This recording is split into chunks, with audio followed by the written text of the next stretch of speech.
যে গর্ভপাতের মাধ্যমে সন্তান হত্যার দুটি স্তর আছে। একটা হলো ৪ মাসের পূর্বে হত্যা করা, আর একটা হলো ৪ মাসের পরে হত্যা করা।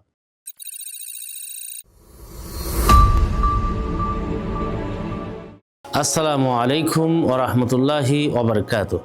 ইন্নাল হামদালিল্লাহ ওয়াসসালাতু ওয়াসসালামু আলা মান লা নাবিয়্যা বা'দা, আম্মা বা'দ।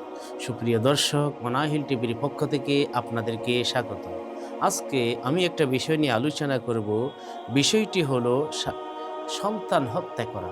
সাধারণত জন্মের পরে কোনো সন্তান হত্যা করা এটা তো কবিরা গুনাহ, মারাত্মক অপরাধ এবং একজন মানুষকে হত্যা করার সমান। ঠিক তেমনি অনেক মহিলা পেটের মধ্যে সন্তানকে হত্যা করে ফেলে। যে অনেক সময় প্রেমিক প্রেমিকা অবৈধ মেলামেশা করে সন্তান হয়ে যায়, সেটা গর্ভপাতের মাধ্যমে সেটা ধ্বংস করে। আবার অনেক সময় স্বামী স্ত্রী সম্পর্ক ঠিক আছে, কিন্তু তারা চায় বাচ্চা নেবে না, কোনো কারণে যখন বাচ্চা হয়ে যায় তখন তারা এটাকে ধ্বংস করে। এভাবে সন্তানকে হত্যা করা ইসলামের মধ্যে নিষেধ রয়েছে। কোরআনে আল্লাহ রাব্বুল আলামিন বলেছেন, ওয়ালা তাকতুলু আওলাদাকুম খাশিয়াতা ইমলাক, অভাবের ভয়ের কারণে তোমরা সন্তানদেরকে হত্যা করো না। নাহনু নারযুকুহুম ওয়া ইয়্যাকুম, এবং আমি তাদেরকেও রিজিক দিব, তোমাদেরকেও রিজিক দিব। ইন্না কাতলাহুম কানা খিতআন কাবীরা, এভাবে সন্তানকে হত্যা করা এটা একটা হলো মহান কবিরা গুনাহ, বড় কবিরা গুনাহ।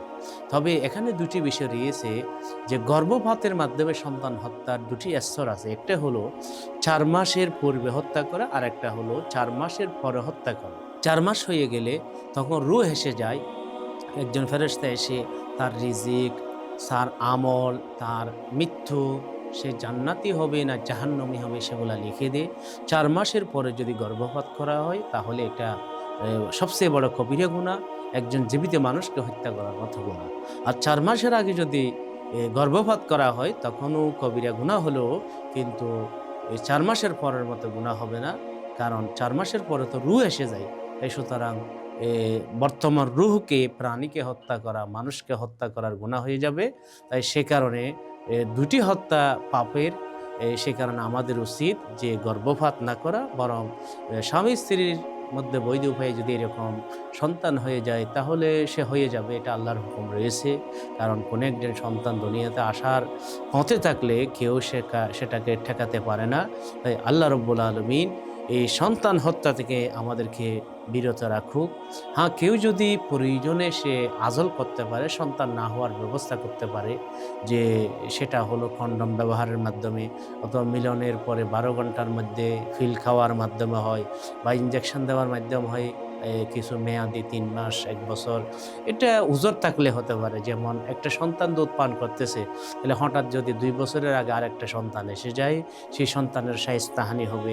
অথবা স্বামী স্ত্রী তাদের মধ্যে মিলমিলাপ নেই, সে কারণে তারা আজল করে সাময়িক জন্ম নিয়ন্ত্রণ করতে পারে। ঠিক তেমনি সফরের মধ্যে সন্তান যদি গর্ভধারণ করে, সফর কষ্ট হবে, কিন্তু সাময়িক জন্ম নিয়ন্ত্রণ করতে পারে।